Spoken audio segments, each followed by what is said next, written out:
Hi friends, இன்றைக்கி நாம் எங்கே வந்திருக்கோம்னு பார்த்திங்கன்னா நம்மளுடைய புங்கமரத்து ஐயன் திருக்கோயில். அதாவது இந்த கோயில் பார்த்திங்கன்னா கோபிச்செட்டிப்பாளையத்துலேருந்து ஒரு 12 கிலோமீட்டர் தொலைவில் வெள்ளாங்கோயில் பக்கத்தில். வெள்ளாங்கோயில் எல்லா இடத்துக்குமே தெரிஞ்சிருக்குன்னு நினைக்கிறேன். வெள்ளாங்கோயில் ரொம்ப ஃபேமஸான ஒரு ஊர். வெள்ளாங்கோயிலுக்கு பார்த்திங்கன்னா முறுக்கு ரொம்ப ஃபேமஸ்ன்னு சொல்லுவாங்க.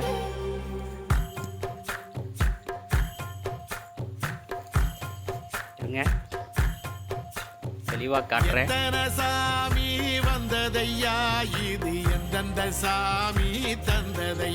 இது பார்த்தீங்கன்னா 2018 வருஷம் பார்த்தீங்கன்னா கும்பாபிஷேகம் நடந்துச்சு இந்த கோயிலில். இந்த கும்பாபிஷேகத்தில் நன்கொடை கொடுத்தவங்க பேர் எல்லாமே இதில் இருக்குது.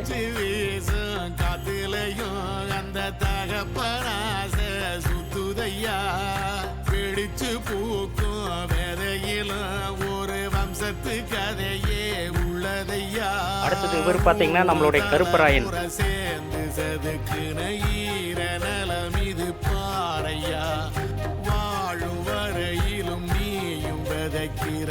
கோயிலுக்குள்ள போலாங்களா? கோயிலுக்குள்ள போனமே முன்னாடி தோற்றம் இப்படித்தான் இருக்கும்.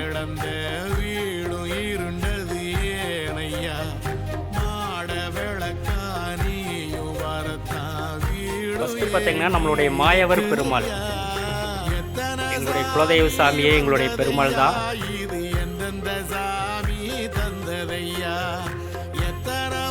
அடுத்தது பார்த்தீங்கன்னா ஸ்ரீ பெரியண்ணன், சின்னண்ணன், ஸ்ரீ நல்லதங்காள்.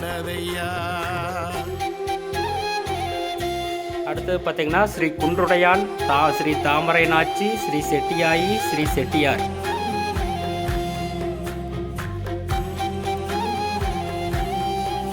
அடுத்தது பார்த்தீங்கன்னா ஸ்ரீ கன்னிமார். நம்மளுடைய மகாமுனி தெய்வத்தை பாருங்க, இவர் தாங்க எங்களுடைய மகாமுனி தெய்வம். அடுத்தது பார்த்தீங்கன்னா ஸ்ரீ கருப்பராயன்.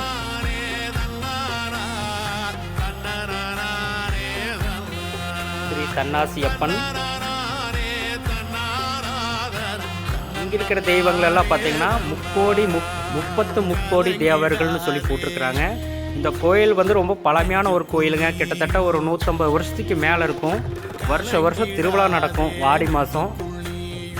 பெங்களூரு, மைசூர் அந்த பக்கம் இருந்து கர்நாடகக்காரங்க நிறைய பேர் வருவாங்க.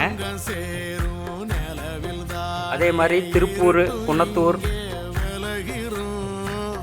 குளத்துப்பாளையம். இது எங்கள் ஊரே பார்த்திங்கன்னா குளத்துப்பாளையம் தான்.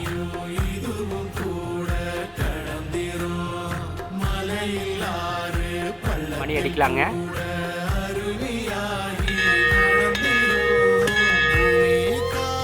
அதாவது பார்த்தீங்கன்னா குலதெய்வ கோயிலுக்கு ஏன் வரணும் அப்படின்னா, அதாவது குலதெய்வ கோயிலில் பார்த்தீங்கன்னா நம்மளுடைய முன்னோர்கள் எல்லாருமே இங்கே வந்துட்டு போயிருக்கிறாங்க. நம்மளுடைய பாட்டனார், முப்பாட்டனார் அவங்க எல்லாருமே இங்கே வந்துட்டு போயிருக்கிறாங்க. அவங்களுடைய காற்று பார்த்தீங்கன்னா இந்த கோயிலை சுற்றி தான் இருக்கும்.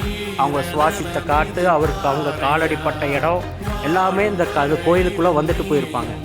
அப்படி அவங்க வந்துட்டு போகும்போது அவங்களுடைய சுவாசிக்க நாம் இந்த கோயிலுக்கு, அவங்களுடைய பரம்பரை வம்சவாளியான நாம் இந்த கோயிலுக்கு வரும்போது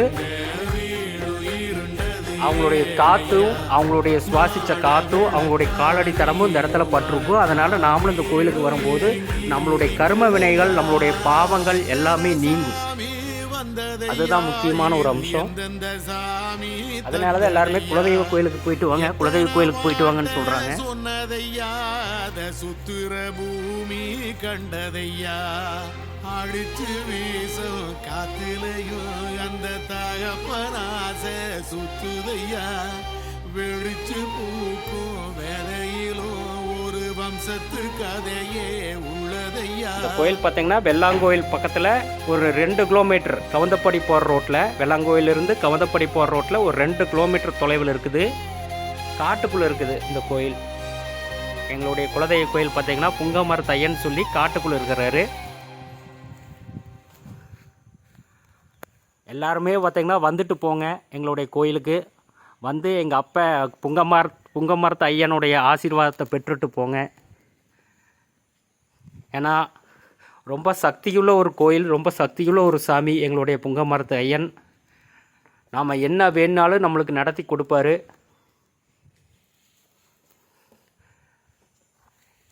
அதாவது இந்த மாதிரி இருக்கிறதெல்லாம் மினியெல்லாம் பார்த்திங்கன்னா பெங்களூர்காரங்க ஏதாவது வேண்டிட்டு பெங்களூரில் இருந்தோ மைசூரில் இருந்தோ வருவாங்க வருஷம் ஏதாவது ஒரு வேண்டுதல் வச்சு அவங்க பார்த்திங்கன்னா நல்லா வசதியாக வாழும்போது இந்த மாதிரி கோயிலில் இந்த மாதிரி இதெல்லாம் கட்டுவாங்க, மினியெல்லாம் கட்டுவாங்க. எனக்கும் வாழ்க்கையில் ஒரே ஆசை தாங்க, நானும் இந்த மாதிரி ஏதாவது கோயிலில் நுழைவாயிலோ மினியோ ஏதாவது நாம் பார்த்திங்கன்னா குலதெய்வ சாமி நம்மளுக்கு என்ன செஞ்சுது அப்படிங்கிறத விட நாம் நம்ம குலதெய்வ சாமிக்கு நாம் என்ன செஞ்சோம் அப்படிங்கிறது பார்த்திங்கன்னா இந்த உலகத்தில் ரொம்ப ஒரு முக்கியமான விஷயம்.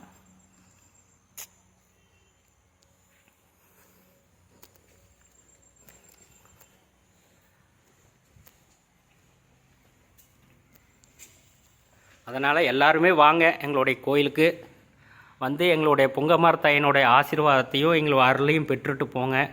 நிச்சயமாக எல்லாருடைய வாழ்க்கையிலையும் நல்லது நடக்கும், நல்ல வளம்.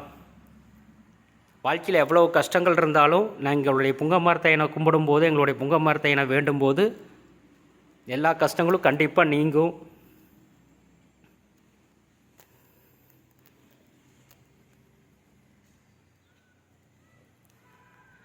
எல்லோரும் கண்டிப்பாக வர வேண்டிய ஒரு திருக்கோயில் தான் எங்களுடைய புங்கமார் தையன் திருக்கோயில். ரொம்ப பழமையான ஒரு கோயிலுங்க, கிட்டத்தட்ட 150 வருஷத்துக்கு மேலே இருக்கும் இந்த கோயில். எங்களுடைய திருக்கோயில் 150, எனக்கு தெரிஞ்சே 150 வருஷம் சொல்கிறாங்க. அதுக்கு முன்னாடி பார்த்திங்கன்னா எத்தனை வருஷத்துக்கு முன்னாடி இருந்து இருக்குதுன்னு தெரியல.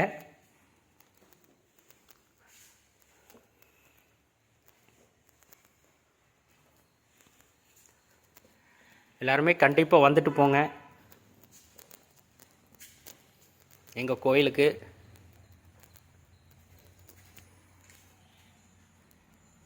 என்னோடய ஆசை எல்லாமே இந்த கோயிலுக்கு நான் ஏதாவது ஒன்று பண்ணணும்